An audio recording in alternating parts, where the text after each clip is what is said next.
of programs. Oh, wonderful. I just saw the recording notification. That's great. I was hoping we would record that, record this as well. So yes, I am the director of programs at Sacred Heart Center. The portfolios that I manage are sometimes I don't know how I do it, but it is a team. We have an incredible staff. And I do want to just call out, shout out to all of the staff, all of the volunteers as well. I see some of our former volunteers who are now staff here in the group. So it's definitely something that we do together. And I will say in all of the portfolios, one of the things that we're extremely proud of is that all of the classes, programs, and services are conducted either in Spanish or bilingually by a staff that is 84% Latino. Some of the classes, obviously like English class, is done predominantly in English, but one of the things that we model is inclusion and justice, both in the work in the community as well as in our staffing. So let's get into it. So as far as what we're going to learn today, I will just say that simultaneously, we're going to be learning a lot. I'm going to be covering a lot, but it's really just the tip of the iceberg. I'm going to share the framework that I'm using to define cultural competency, give you a crash course in the Latinx diaspora, peek at some statistics related mainly to Latino population trends in Richmond and Virginia, and then share some broad brushstrokes about Latinx culture that may help you connect with Latinos. Like I said, I'll leave some time at the end for questions and discussion. Before we begin, I would like to state that this workshop is almost all original content created by me, aside from some of the definitions and images that I've used, and I put many, many hours of work into it. And while I encourage you all to please take notes, I ask that you not screenshot. I'm glad it's being recorded because I want to see that. I want it to be made available to other people, but I do want it to, not be reproduced as anything other than my my work. And if anybody here would like to invite Sacred Heart Center to present this workshop at another event, please let me know. Love doing that. So first up, we've got to lay some kind of ground definitions. What is culture? Culture can be seen as a pattern of learned beliefs, values, and behaviors that are shared among people within a group. These include thoughts, communication styles. I'm sure you've heard some of this already. Ways of interacting, roles and relationships, practices, customs. Our culture is expressed through ceremonies, celebrations, art, stories, food, media, political systems. Culture shapes how we explain and value the world and provides us with this lens through which we find meaning. And every culture has written and unwritten rules, so things that are seen or on the surface, and some that are not. And this slide in particular shows some aspects of Latinx culture. We've got some religion, spirituality, some family, intergenerationalism, some traditional foods, roles of men and women, veneration of elders. We'll go into further detail on all of those and more in a bit, but this just gives you just kind of a snapshot of what culture looks like, some parts of culture of the Latinx culture look like. And then specifically related to the topic of this course, what is cultural competence? So the big definition that I use for cultural competence is self-awareness combined with cultural self-awareness combined with learning about, appreciating, and affirmatively interacting with people from another culture. And I've simplified that down to these three terms: self-awareness plus curiosity plus practice. And now, like, what do each of these mean? Cultural self-awareness is just that, looking at and understanding your own cultural background and worldview, assessing what your assumptions and biases might be, and recognizing where your areas of growth are. I'm glad I caught Mina, the end of Mina's session there, because when she was talking about that cultural exchange, that's exactly right. Is like, it's not just the other person, the person that you're volunteering with, it's also you. What are you bringing? What are you bringing to the relationship? This part of the equation could be its own complete session. And unfortunately, I don't have time to address this and the information specifically about Latinx culture.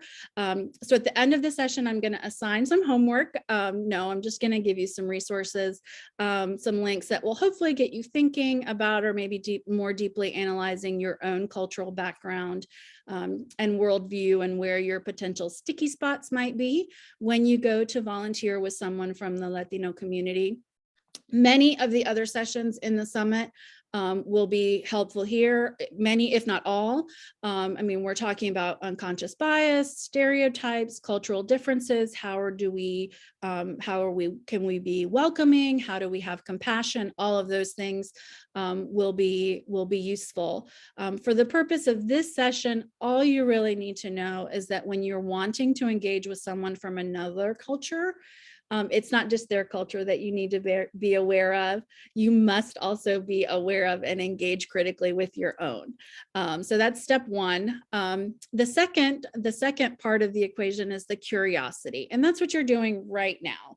So you're increasing your knowledge base of Latinx culture, the history, geography, diversity, the statistics, the current realities, the challenges and opportunities, how someone from another culture experiences the systems and structures of American society.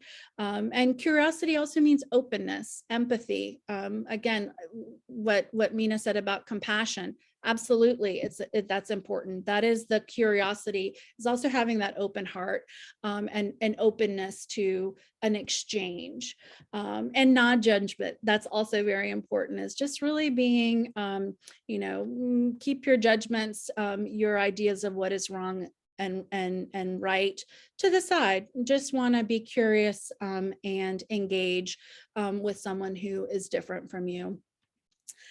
Practice, that last one, practice means applying what you've learned and to never stop learning. And please, I just want to be very clear. What I'm giving you here is a very general overview. You and I and every person in this room, every person we meet, are living, breathing, unique miracles. We all bring our own histories, experiences, traumas, thoughts, habits, and joys to the table. And really, this session is this session is a starting point. Ultimately, building that connection and allyship is a dynamic process, and that it requires constant attention and nurturing, and is going to look and feel different for every single relationship. So that's the disclaimer for my session. So now here's the short circuit. If your brain short circuited at the first slide, here's more to add to the equation. We're going to start now the dive into the Latinx culture. Let's start with the terms of identity for this diaspora, which are many. I and many Latinx people get asked this question all the time. What do we call you as a group? And the answer, like I wrote on that first slide, is complicated. I don't even know sometimes. There's no tidy answer. I used Latino, Latinx, and Latine in that first slide, but any one of these identifiers in this bubble graph could have been used. And many people in the community use one or more of these terms of identity. We are going to break it down a little bit. So the first term I want to look at is Latino. This term is pretty commonly used. Many people are familiar with it. It is a gendered term. So for those that don't know, Spanish is a gendered language where people, as well as inanimate objects like maps and chairs and books and cars, are assigned genders. Latino is the masculine form. Latina is the feminine form.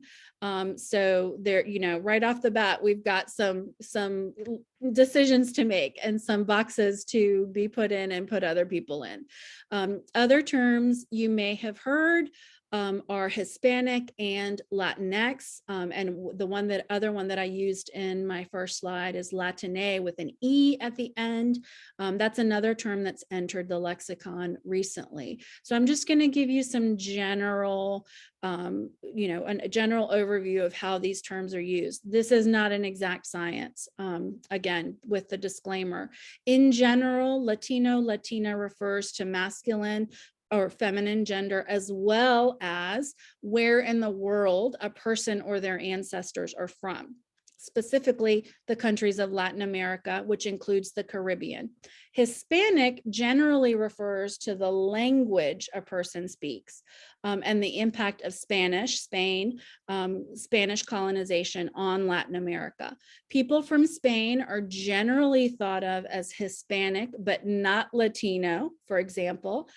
Some people might identify as Latino and Hispanic. So if you are from I'll use myself as an example, from Venezuela. Some people in Venezuela use both the Latino and the Hispanic identifier because we are from Latin America and we also speak Spanish.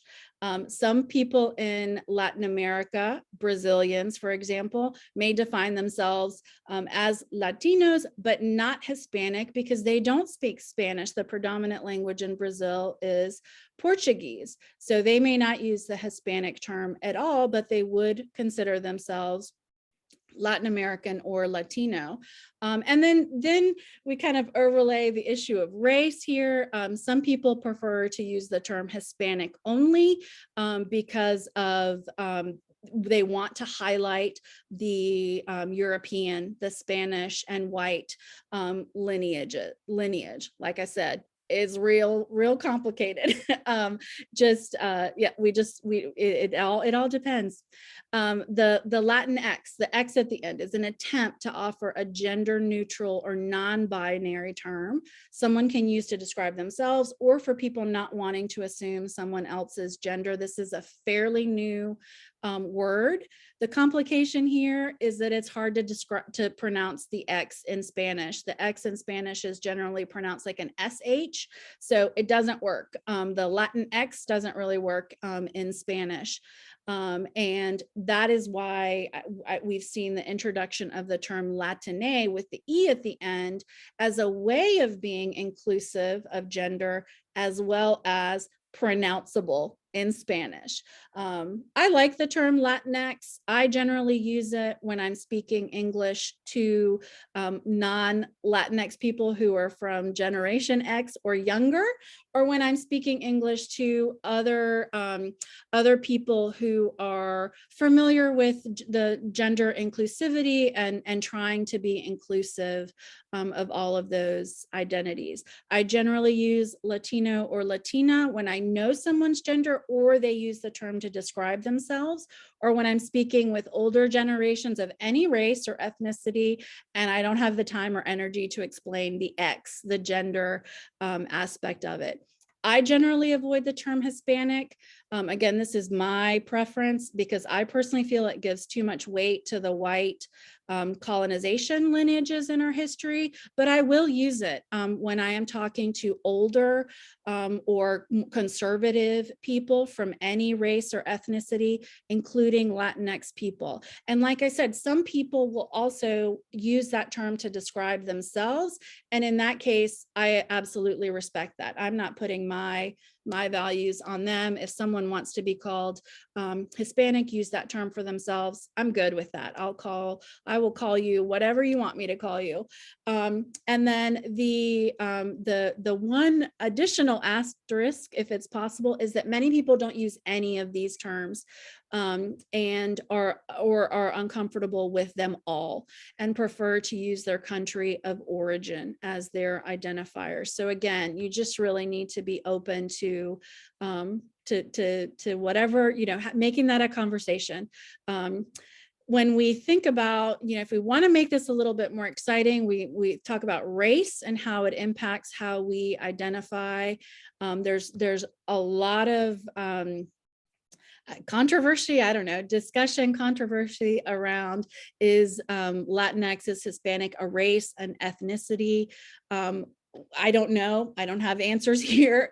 Some of the questions that even in the Latino community that we discuss are, how are we defining race? Are we defining it as this, which I think has been unproven, this mistaken theory that race conveys distinctive biological or genetic characteristics by which people can be placed into categories? Or this idea of race as a social construct. So like how we move through the world for both good, unity and solidarity, as well as bad, exclusion and oppression. If we're talking about ancestors or genetics, for the Latino community, which ancestors are we looking at? It's not easy to like the indigenous people of the Americas traveled and settled throughout North, Central, and South America. They've been throughout this area for tens of thousands of years. Were here before the European colonizers arrived. Or are we only looking at the Caucasian, the Spanish? Or are we looking at the Africans who were forcibly brought over to Latin America, Central America, North America, the Caribbean? Many Latinos are a combination of two or more of these lineages. So we don't have any answers there as well. Overlaying all of that is this sections of law, particularly related to civil rights. Latinos are defined as a racial group, and others, they are not. They're considered an ethnicity. When representation in government, civil rights protections, allocation of funding is based on race, what does it mean when we don't have a category that accurately describes this population?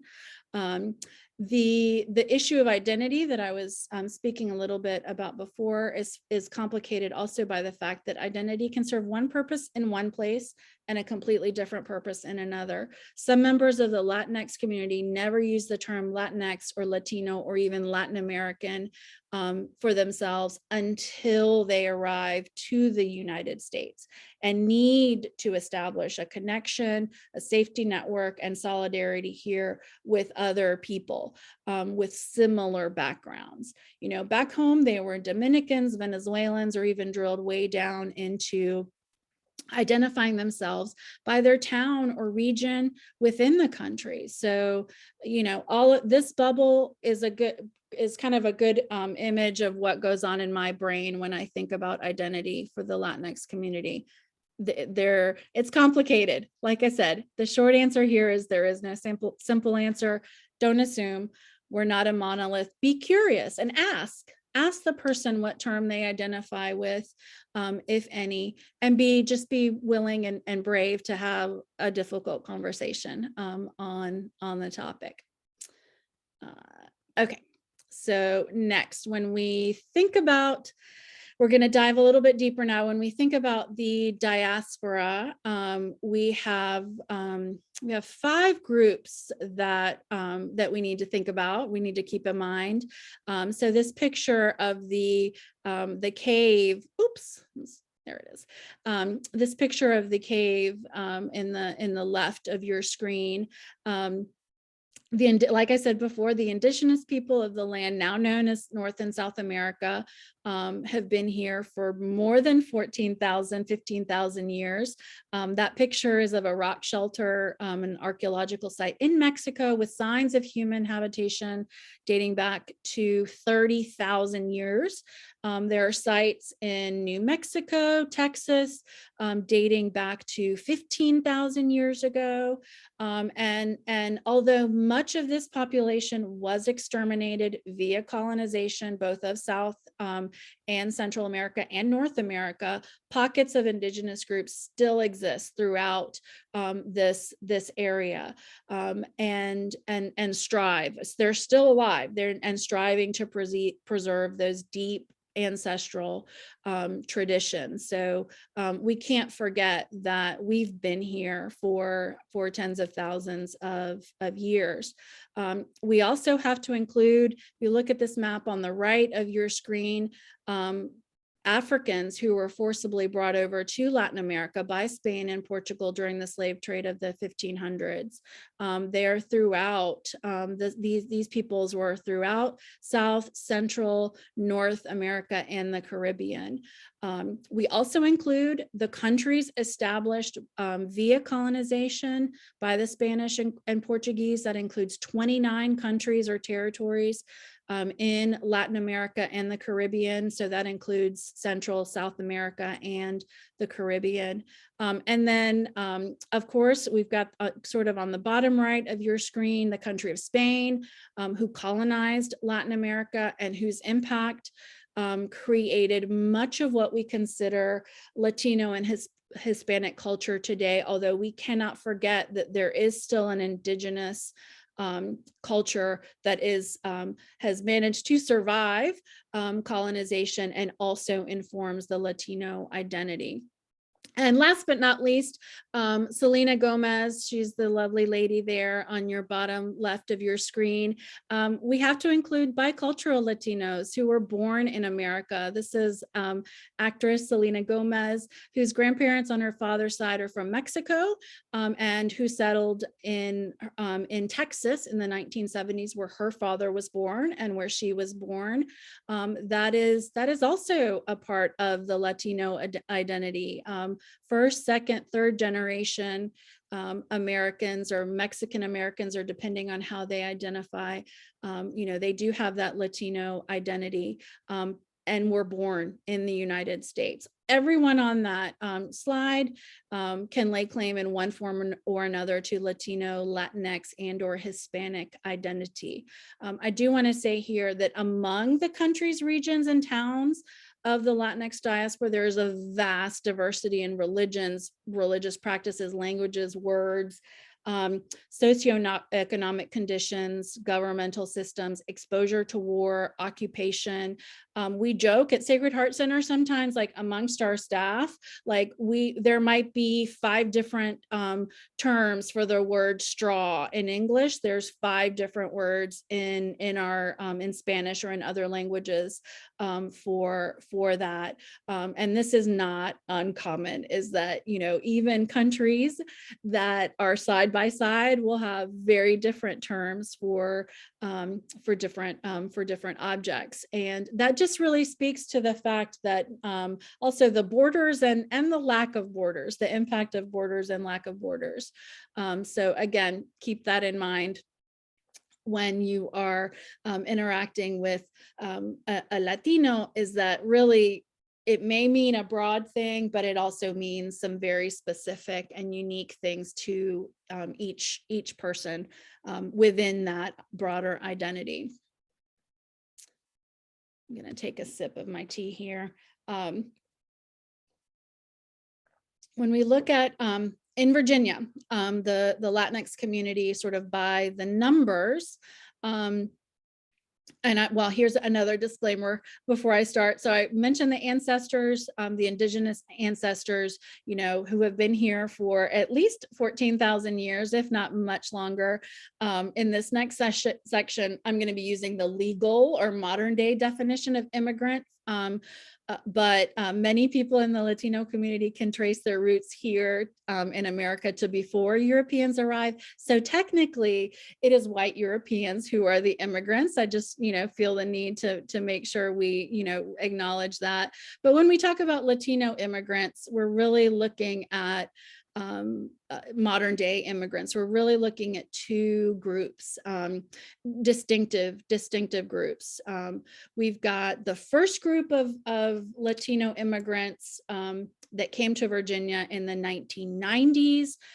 These immigrants were predominantly from South America, including Colombia, Venezuela, other major bigger countries in South America.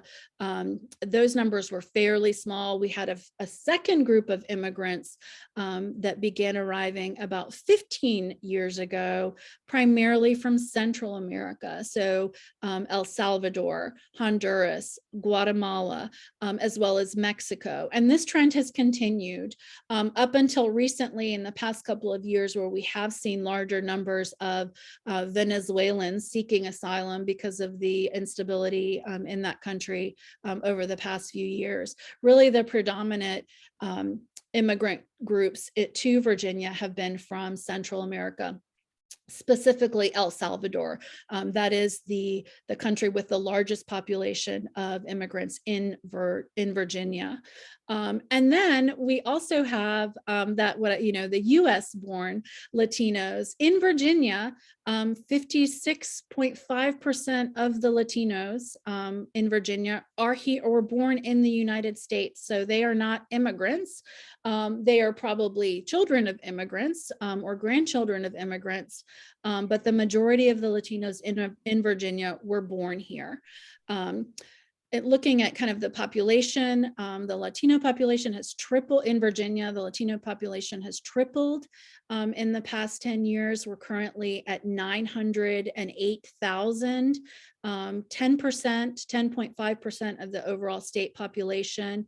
The population is projected to almost double in the next 10 years, less than 10 years, to 1.6 million Latinos in Virginia, at which point we will represent 17% of the total state population. And kind of drilling down into some county and tract specific statistics, just to give you an idea of where, what the trends are, especially in Northern Virginia. Quite a few counties, Latinos represent a minimum of 17%, some 25%, some census tracts are up to 60% Latino population. 23.2% of the residents of the city of Harrisonburg are Latino. In the Richmond area, in Henrico, the city of Richmond, and Chesterfield, overall, Latinos represent 6.6, 10.5, and 11% of the populations respectively. However, in some census tracts in these areas, Latinos represent 50 to 60% of the population, especially, I'm sure many of you know, on the south side of the James River, in the city around Route 1, Hull Street, Midlothian Turnpike, and north of Chippenham Parkway, as well as between Route 1 and Hull Street and north of State Route 10 or Iron Bridge Road in Chesterfield County, as well as if we look at Henrico, there are parts of the Laurel and Dumbarton areas that are at 25 to 27% of the population, respectively. And then let's not forget our kids. Statewide, 17% of our K through 12 students are Latino. And that number is growing as well.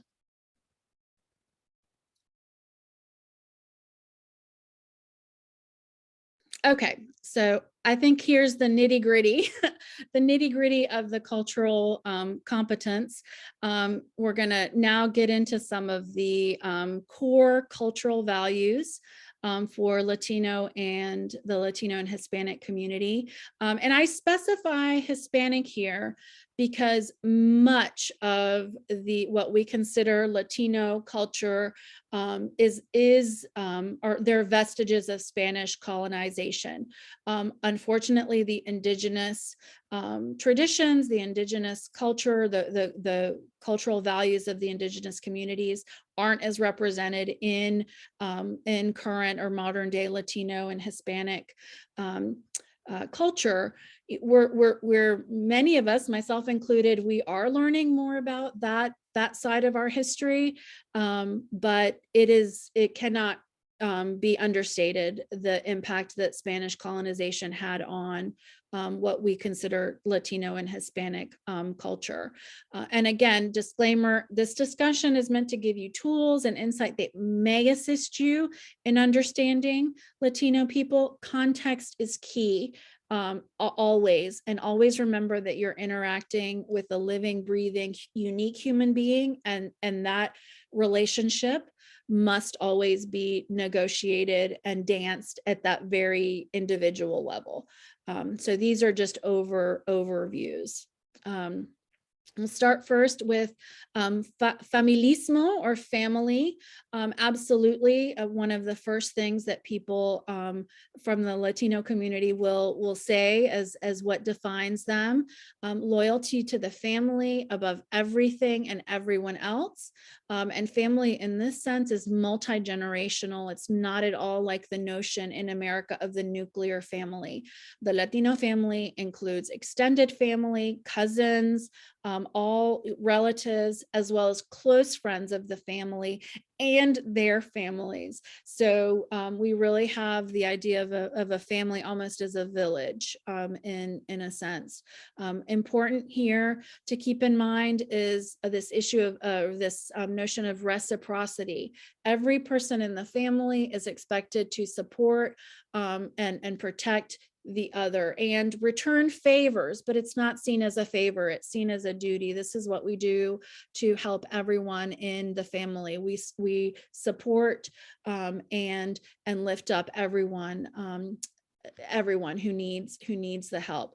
Family identity is key. There's a tendency to avoid an individualism, or the identity or the needs of the individual over the identity or the needs of the family. It's a very tight circle. The family forms a very tight circle.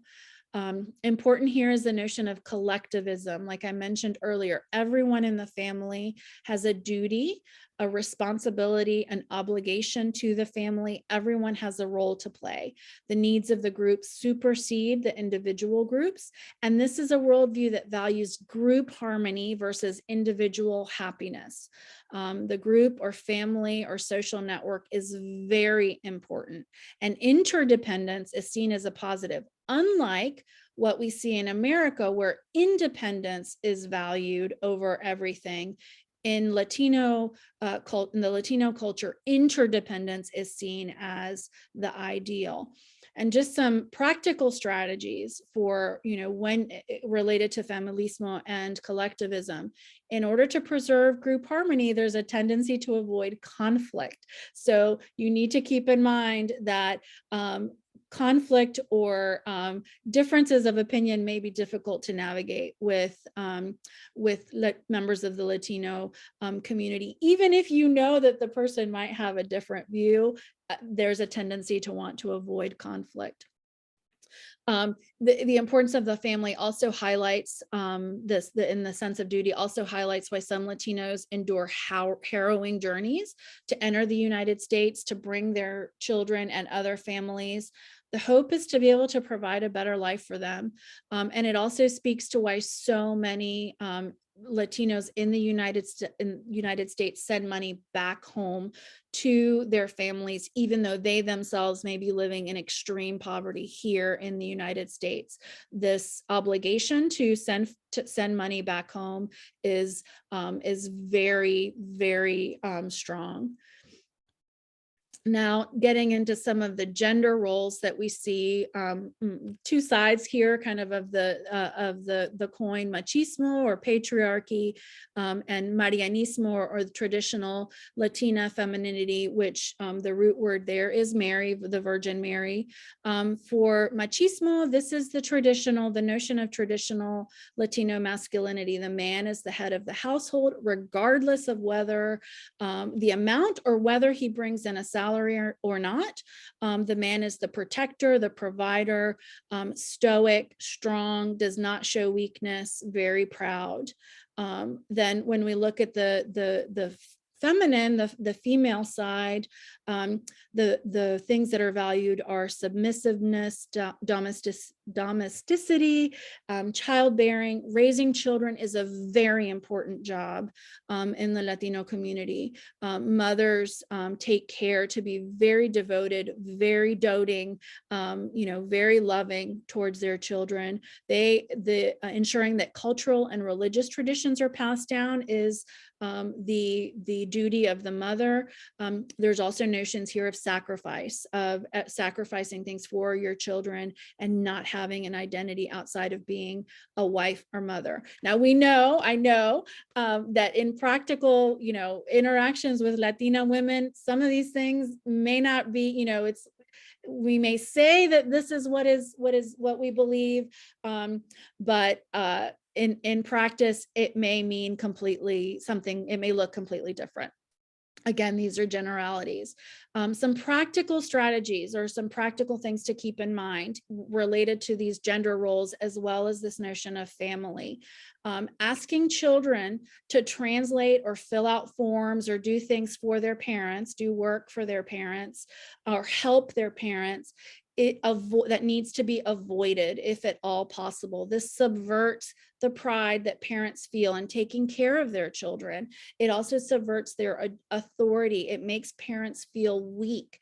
And we need to keep that in mind when when we're dealing with the entire family. Many children do speak English in the United States. Many children do speak English, but we need to avoid putting children into a power dynamic with their parents that isn't healthy for any of them. Gender roles, modesty and formality in mixed gender interactions is very important, particularly if we're talking about, let's say, a white male and a Latina female. So we've got to make sure that we're being modest, that there's more formality than there would be with the same gender interaction. And because of this, the patriarchal framework with the stratified and prescriptive gender roles, as well as deep trauma, stress, lack of access to economic opportunities and healthcare, domestic violence in Latinx households can be an issue. So we always have to keep that in mind when working with the Latinx community. And it also may affect the ability of male volunteers to work with women. So it doesn't mean that men can't work with women from the Latinx community. It just means that it's important to keep in mind what might be going on in kind of in the background. This other notion of respeto or respect, also very important. We see this expressed through the idea of respect for elders, authority, obedience, an emphasis on manners, politeness. In the South, it's similar to the use of honorific titles like sir or ma'am, and formal language forms. There's hierarchy wrapped up in this. People of a certain gender, socioeconomic level, or kind of job deserve respect more than others. Practical hints or tips here. It's important to address others by señor or señora, Mr. or Miss, and their last name. You want to avoid using a person's first name until you know them. You want to keep that formal title, and start with that formal title. Also important here, eye contact. Avoiding eye contact. You as a volunteer and helping the Latinx individual, especially if you are white, would automatically be seen as being in a position of power or authority. And eye contact, giving too much eye contact would be seen as intimidating. So keep that in mind, that the values that we might have in America are different than with people who are coming, especially people who are new to America from Latinx, the Latino community. Again, the gender piece is important here. We want to limit, or just think about, what eye contact between men and women. There is a point when it gets too casual, it can be intimidating, as well as too casual, or a level of intimacy that is generally frowned upon in the Latino community. The personalismo, or personal connection. This is the warmth, or cariño, as we call it in Spanish, that many people connote with Latinos. This friendliness, being personable. These are very important. I want to say here, it's not the same thing as over familiarity. This also speaks a little bit to that idea of wanting to avoid conflict, of keeping the peace. So, being friendly, being warm, in order to avoid conflict and fighting. Practical tips here. Building rapport is absolutely crucial when working with people from the Latino community. Small talk, absolutely important. Asking about kids or family, that is like, just open those floodgates. That's a great way to build that immediate connection with Latinos. It's important to be not be standoffish or overly professional, but at the same time, not being overly familiar. There's a fine line there. That person-to-person contact is super important. I'll also note here that personal space is much smaller in Latino cultures than what Anglo-based cultures are typically comfortable with. So while a Latino being very near you to speak may seem like being overly familiar, that isn't what it is. It is that sense of wanting to personally connect with the other person. Another hint here, and we see this every day at Sacred Heart Center, email and voice messages are seen as impersonal. And there is a very high reluctance in the Latino community to use either of these tools. We're working on it. We are trying to encourage a growth in that area, but it's also we understand the reluctance. It is seen as impersonal, and we prefer to speak directly with the other person. Again, we also have to think about issues related to language access and digital literacy when thinking about email and voice messages. But in practicalities, and like if you're emailing someone to set up a tutoring session, there may be a very slow, if any, response from that other person. Religion, last but not least, we've got religion and spiritualism. So new statistics, we have Pew Research Center survey results at the end of 2019 that showed that 47% of Latinos and Hispanic persons identify as Catholic. This is a drop from 58% 10 years prior. Even though someone may not identify as Catholic, the impact and the influence of the Catholic tradition still exists in those people. So I am going to mention it here to keep in mind.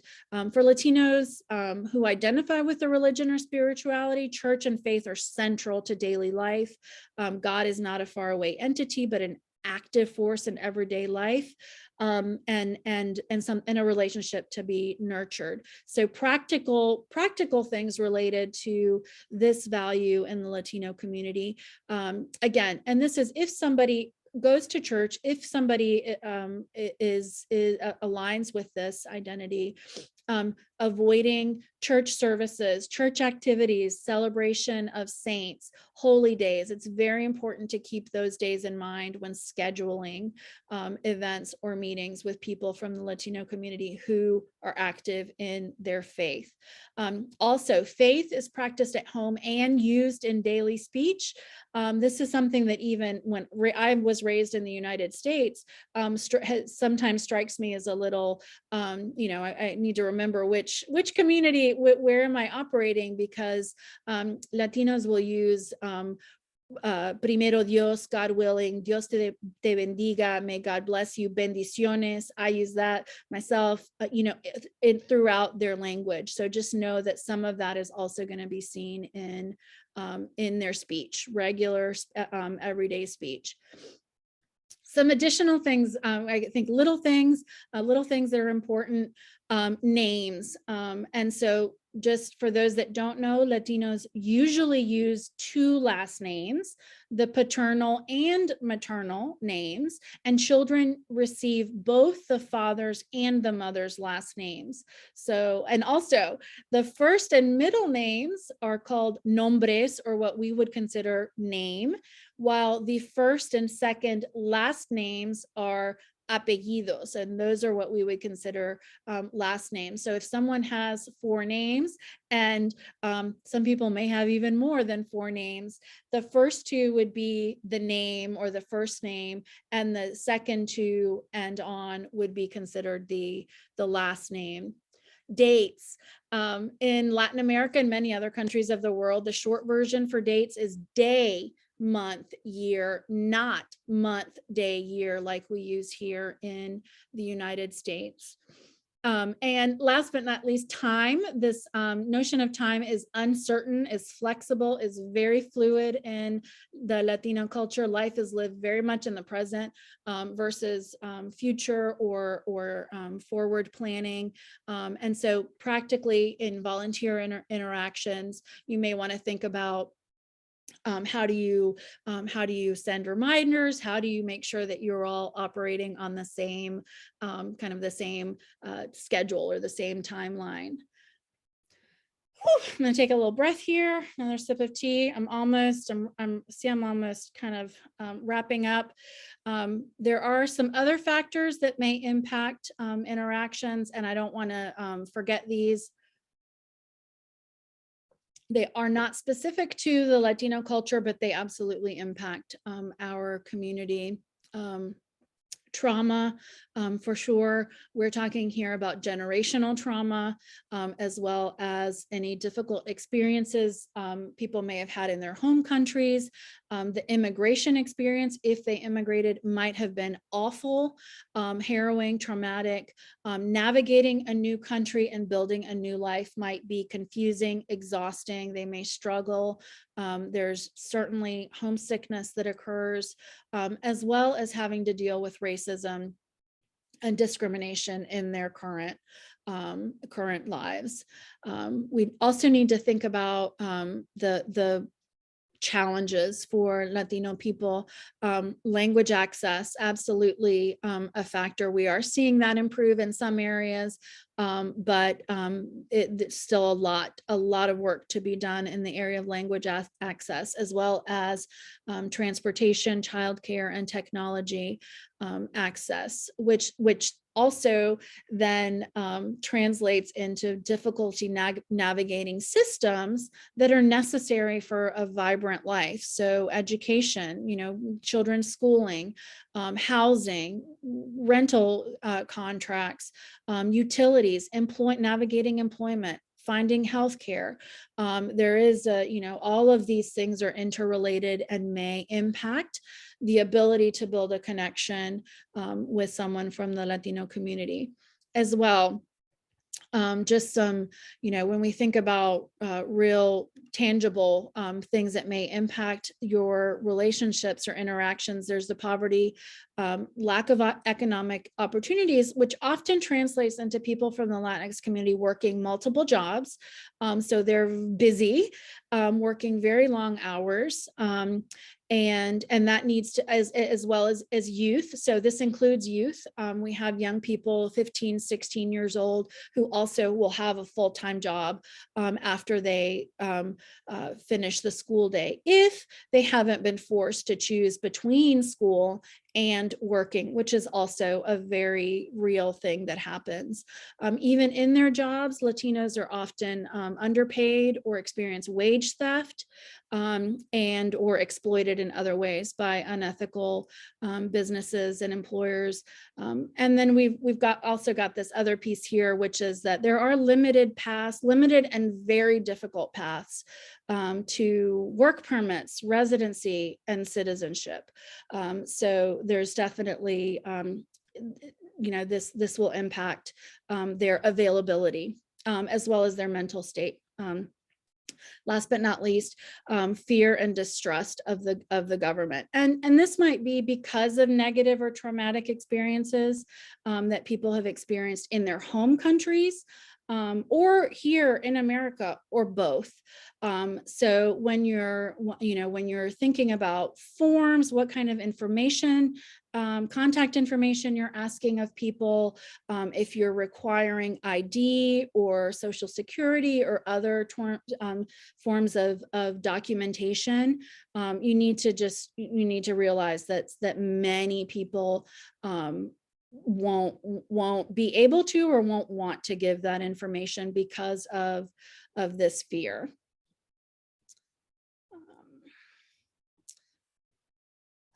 Okay, last but not least, I do want to leave at least a few minutes for questions. So these are the homeworks, the resources that I wanted to share.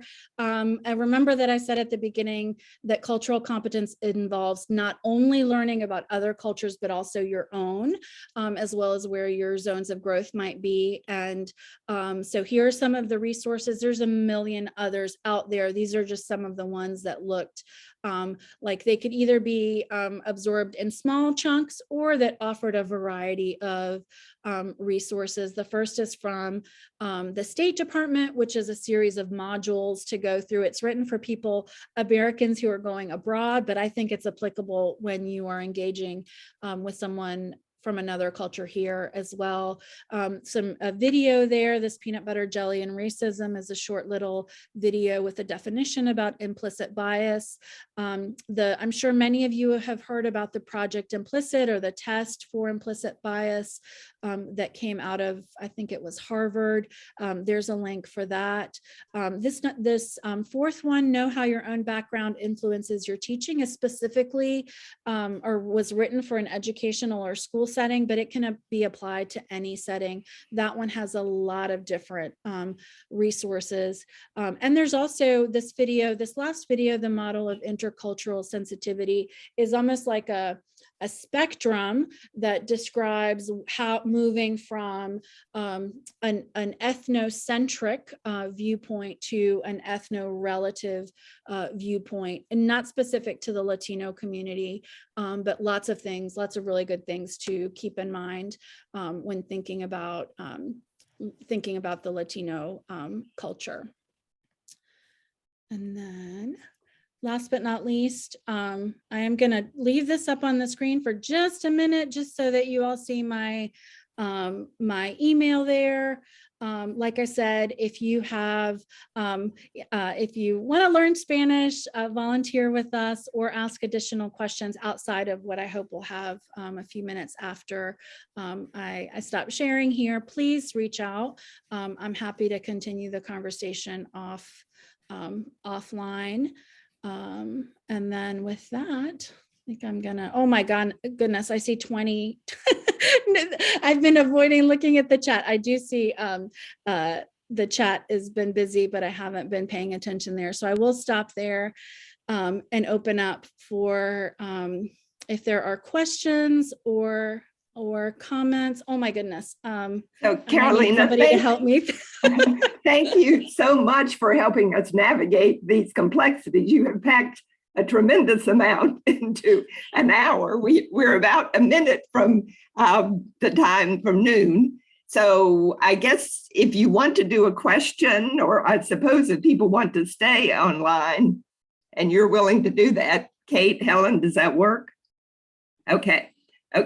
So why don't we just do that? Start with the questions, and when you're ready to stop, and people can leave as they need to leave.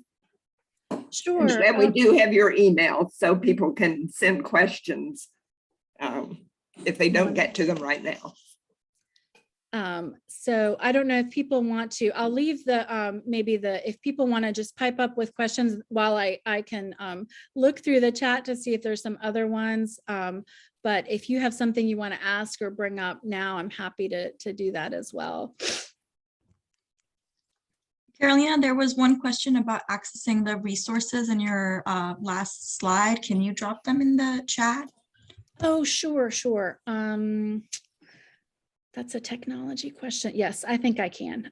Let me think I can get into my presentation. Or I can always follow up and share them in an email. I think I just closed out all my tabs, but I think I can get in there and copy. Oop.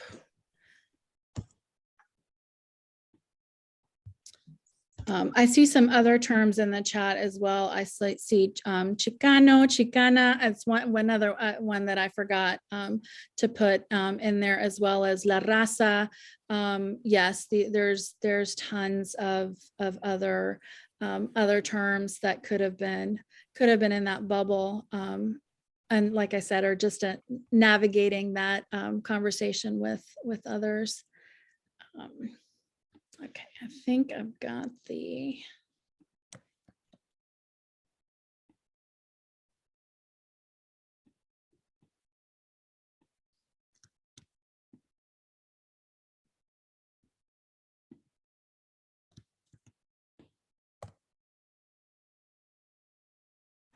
That's my whole slide, but I think did that come up in the chat, all of the links? Yes, thank you. It's a little wonky, but those are all the awesome. Yes, the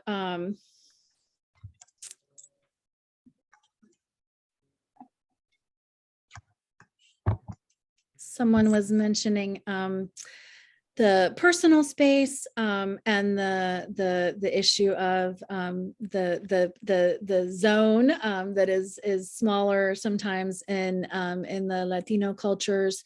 I think, and for those of you that were in the session with Mina, I do want to, and I said it as well in my presentation, you know, relationships are an exchange. And so just because someone is more comfortable with a smaller, shorter zone of personal space doesn't mean that you have to abide by that. If you need more space between yourself and a Latino male, for example, absolutely you can and should ask for that. Like I said, this is an exchange. It's not just you have to do what the other person feels comfortable with or expects. You are a part of this relationship as well, and you can make that, you can set that expectation. Moving back, as well as just saying, you know, very simply that I need more space to feel comfortable. Absolutely, you should navigate those.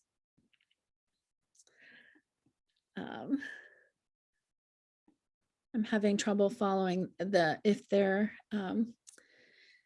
someone asked, is it okay to ask where someone is from? Absolutely. I think Latinos really love talking about if they were born in another country, or if they connect with that, maybe the home country of their parents or their grandparents. That's a wonderful way to connect. Obviously, keeping in mind that some people didn't have a positive experience in their home countries, or that they were escaping you know, violent situations. I think it's generally a pretty good icebreaker to ask about their country, or maybe even more specifically, like what are their favorite foods, or, you know, traditional foods that they like preparing. Maybe going, instead of asking about the country itself, asking what are some of the foods or dress, or some of the things that you and your family do that that you enjoy, might remove some of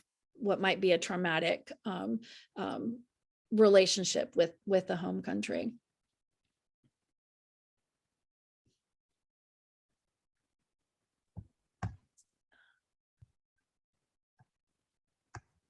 If anyone has any question that they want to ask, they can unmute themselves and save us the trouble of looking at the chat. Thank you.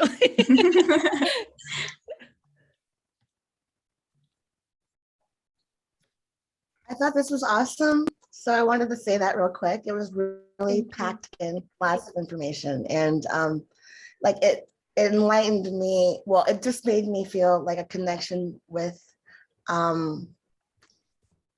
like you're a great resource. That's all, because I've experienced some of this, but to realize that it's not, you know, that it's regular, it's normal.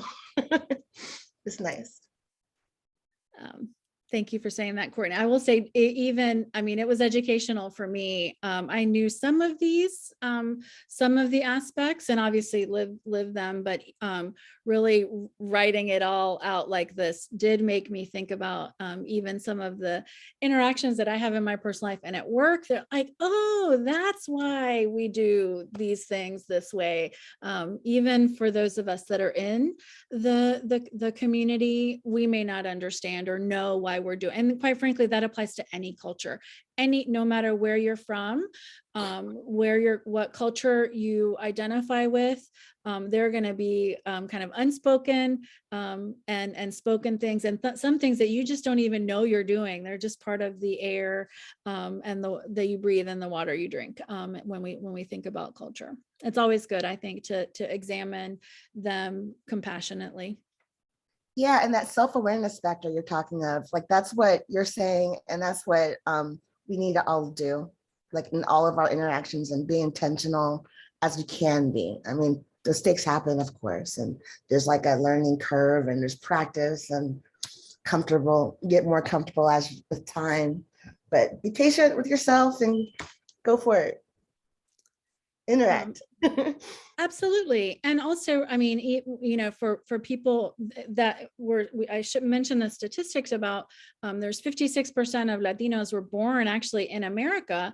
So we also need to be cognizant of the fact that that portion of the population, which is growing, is bicultural. So they need to understand not only the culture of their parents, their ancestry, but also this culture that they are now living in and experiencing and absorbing. And I do want to just before we have to go, mention this idea of acculturation, which is something that we value at Sacred Heart Center, is this idea acculturation versus assimilation. So we want people not to abandon their cultures and not to feel like we all have to be this one homogenous thing, this one homogenous version of American, for example.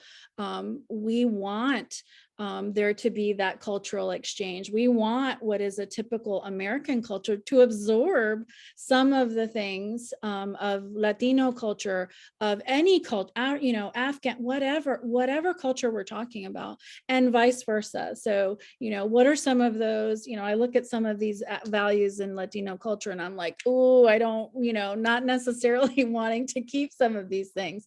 But that's the goal for me is, that sharing of cultures and kind of the best from every culture as a goal, rather than asking anybody to completely erase a part of themselves. Yay. Oh, yay. I love it. So there's other sources I see in the chat, other sources, other sessions on acculturation and I think in the chat as well. Okay. I think I made everybody's brains tired in a good way, I hope. Thank you. Thank you so much, everyone, and we'll see you at our next session at 4 p.m. Thank you so much, Carolina. Oh, you're welcome. Take care. You too. Oh, it's actually at 3 to 4, and then there's another one 7 to 8. Hi, Carolina. Just wanted to say hi to you. Hey, I was hoping I could see your face. Yeah. It's good to see you. How's your You baby? too. She's doing good. Oh, good. I miss you. Yeah. All right. I'm out. Bye. Well, bye-bye.